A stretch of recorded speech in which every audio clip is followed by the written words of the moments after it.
comme les Doors en 67, vous avez chanté tout l'été. Eh bien, dansez maintenant, ma chère Sarah. Et vous nous emmenez à Nîmes, au musée d'art contemporain, je crois. Ouais. Parce que justement, on met à l'honneur cette danse de ces années-là, et d'avant même. En fait, on met à l'honneur le minimalisme. Vous savez, New York, années 60, années 80, 2 décennies à faire tomber les murs entre les disciplines.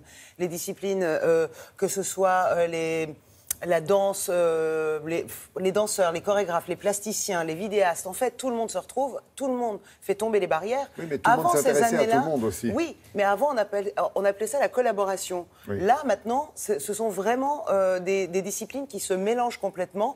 Ce qui est marrant, c'est qu'on appelait ça le minimalisme. C'est-à-dire que l'artiste se dépouille de tout, de ses détails, de son genre, de son mouvement et même de son ego.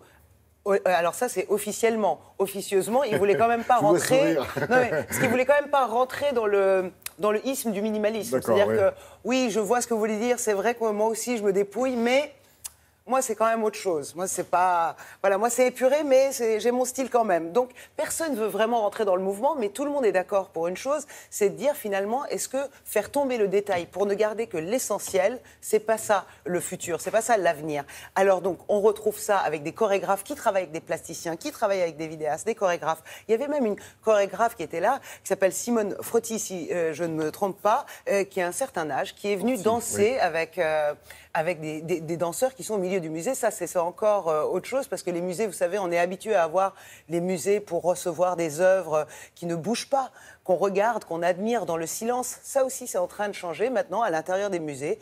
On le voit dans le musée des Beaux-Arts à Nantes, on l'a vu au musée des Beaux-Arts de Lille, et maintenant au Carré d'Art à Nîmes. On peut carrément danser au milieu des œuvres. C'est ce parcours-là de ce New York pour qui je me suis habillée aussi. Vous voyez, je suis un peu cool, hein, minimaliste indémodable, comme disait Yuji Yamamoto. Direction de Nîmes, regardez.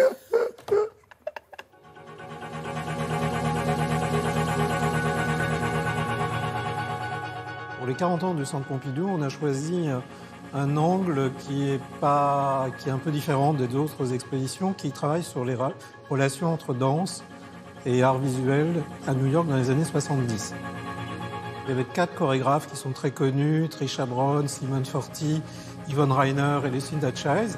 Donc à ce moment-là, c'est créé vraiment une chose assez exceptionnelle, où il y avait également les poètes qui étaient là, les musiciens comme John Cage et Philip Glass. Donc il y a eu quelques années, comme ça, au début des années 70, où les choses ont été complètement remises en cause. Donc là, c'est vraiment une rupture totale en faisant que des gestes minimaux, en fait, pouvaient devenir de la danse. Il y a aussi l'idée que le poids du corps est aussi très important. C'est-à-dire que dans la danse classique, c'est levé, en fait. Il y a toujours cette verticalité. Alors qu'avec cette danse postmoderne, il y a cette idée que le poids du corps doit être pris en compte. C'est pour ça que dans la danse contemporaine, maintenant, on voit beaucoup des gens par terre, se rouler ou tomber, ce qui n'était pas imaginable dans la danse moderne et dans la danse classique. Ces chorégraphes ont décidé de faire des gestes très simples aussi. Par exemple, marcher.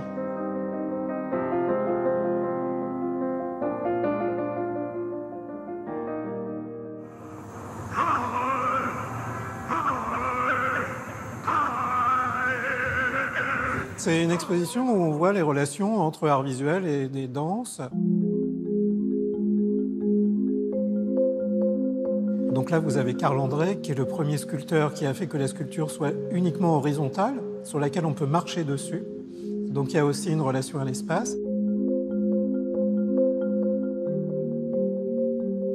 Cette période, en fait, par les chorégraphes, c'est vraiment une déconstruction des présupposés de la danse classique et de la danse même moderne, où il y a vraiment une prise en compte du corps et la liberté aussi. La liberté du corps, parce qu'il peut y avoir des improvisations, pas toujours, mais il peut y avoir des improvisations. Et l'idée aussi un peu démocratique, entre guillemets, que tout le monde peut danser aussi.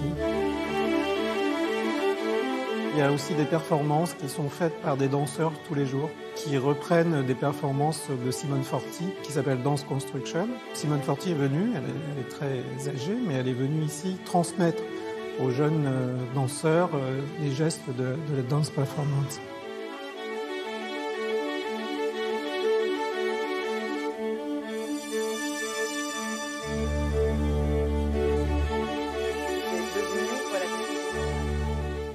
C'est rigolo le regard, hein, comme il a évolué Ouais. sur cette danse qui à l'époque défrayait la chronique. Hein. Ouais, parce que justement, il y a ces danseurs, ces chorégraphes et beaucoup de jeunes à l'intérieur de ce musée, dans cette exposition, et des personnes âgées qui ne semblaient pas du tout choquées de voir ça. C'était, ça y est, c'est devenu quelque chose de normal. On s'est habitué à voir de l'action et du mouvement dans les musées. Alors, vous avez jusqu'au 17 septembre pour aller C'est voir ça. l'exposition. C'est à Nîmes, au Ouais. musée d'art contemporain. Carré d'art, à Nîmes, exactement. Et il y a une chanson comme ça que j'ai dans la tête, vraiment qui résume cette exposition, c'est Besoin de rien, envie de toi. Voilà, je pense que si ça C'est devait Mimi, résumer... ça, le samedi, Et vous avez pourtant, c'est entendu pas le new-yorkais. message. Oui, Nous exact. aussi, on sait le faire. Ah, New York, de 60 à 80, 20 ans, c'est rien, 20 ans. Merci beaucoup, Sarah.